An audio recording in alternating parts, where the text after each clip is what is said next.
Hey there, so if you've seen me do any of my mustache wax reviews particularly, you're well acquainted with this guy here. This is a Vital Sassoon that is probably from about the early 80s. Or maybe 90s. I don't know when this thing was made, but it is definitely just your old style kind of blow dryer with none of the new technology or anything. And as far as the settings on it go, you have a hot, warm, and cool setting, as well as a high, low, and off setting for the amount of air that's coming out of the blow dryer, which doesn't really give me many options when I am, let's say, warming up a tin of wax, or I am trying to warm up the mustache or quickly dry the mustache to a curl.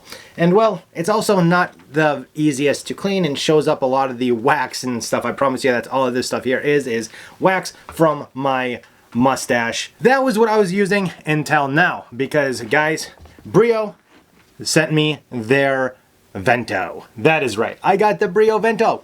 So although I have not used this for a month, I do want to show you guys kind of the basics of the Vento so that I don't have to go over that in the review video for you.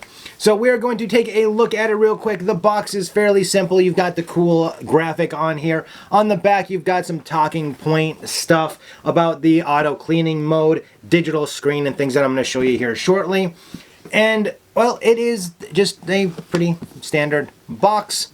So let's go ahead and take a look at what comes inside of the box. So when you open up the box, you are going to get a nice case. Now this case kind of feels the same as the Beardscape case does. However, the inside of it is more of a nylon-y than it is like a soft fabric. Of course, you're going to find the manual, which has all of your pertinent information about the Vento. We're going to go ahead and start out with the little pocket. The first thing you're going to find in that little pocket is, of course, the 9-foot cord, which gets you plenty of length for your bathroom use. In that same pocket, you'll also find a little brush for cleaning off the filters when needed. Next up, you've got two different nozzles. They are both kind of a flat nozzle, but they are different sizes. The larger one is also a hair bit thinner as far as the opening goes than the shorter one is. So you do have two different options as far as kind of a flat air for the Vento. Then of course you've got the Vento itself that has a nice digital screen on it. It's got one button in the front of the handle which changes from a hot air to a cool air.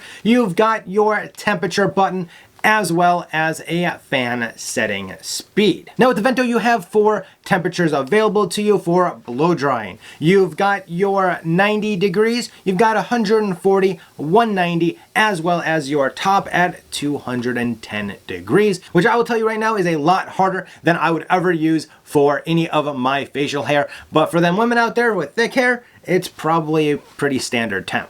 Now the Vento also has 2 filters on it. The first one is the large one that you see outside that's going to pick up a lot of the larger things like hair and stuff. But if anything does get through this larger filter, you just simply twist and take that off, and then you can see the secondary filter that is a much finer mesh than the outside visible filter is. Now the Vento does have a self-cleaning mode, which I'm guessing just probably reverses the motors to be able to blow that stuff out of here. So I have not done that yet, but I will look into seeing how to do that when I do my review of, what I thought about using the Brio Vento. Now the 3 fan settings are controlled by the bottom little slider on the handle. And the options for that is just 1 fan, 2 fan, or 3 fan. You can probably figure out what those fans mean. It's a low, medium, and a high. Now, as I mentioned, a feature that I will be using probably quite a bit with this particular blow dryer is the cool option, because I do want to be able to cool down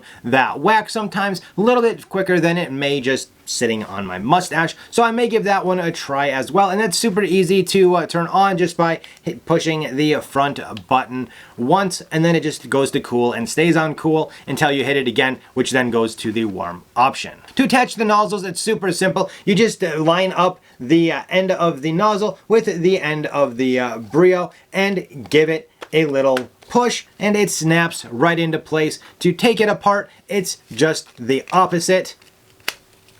It does take a little bit of force to pull it off of there, but I assure you, you're not going to break anything by doing so, even though that it kind of feels like you might. Now going back to that 9-foot power cord here. I do want to show you a couple things about that. The first one is that it does come with a nice little Velcro thing here so that you can wrap it up for storage purposes, and it's going to keep that cord nice and organized for you without really having to think much about it or having to deal with it at all. The second thing I want to show you guys is that it comes with a CGFI or whatever outlet, so that if it does get wet, instead of breaking your house breaker or the hotel's breaker, if you're traveling with this thing, you would just have to press the reset and it will start right up, which is exactly what I had to do when I took this out of the box because, well, it just wouldn't turn on. Now, of course, if you want to catch the review of the Vento in about a month or so, make sure that you hit that subscribe button so you don't miss that or any other reviews that I may be putting out. Also, make sure to like this video if you've liked this quick overview of the Vento, and if you want to see what I thought about the version 1 versus the version 2 Beardscape, make sure to check out this video up here. Down below, that's going to be a video that you may enjoy as well. Until next time, as always, you have a good one.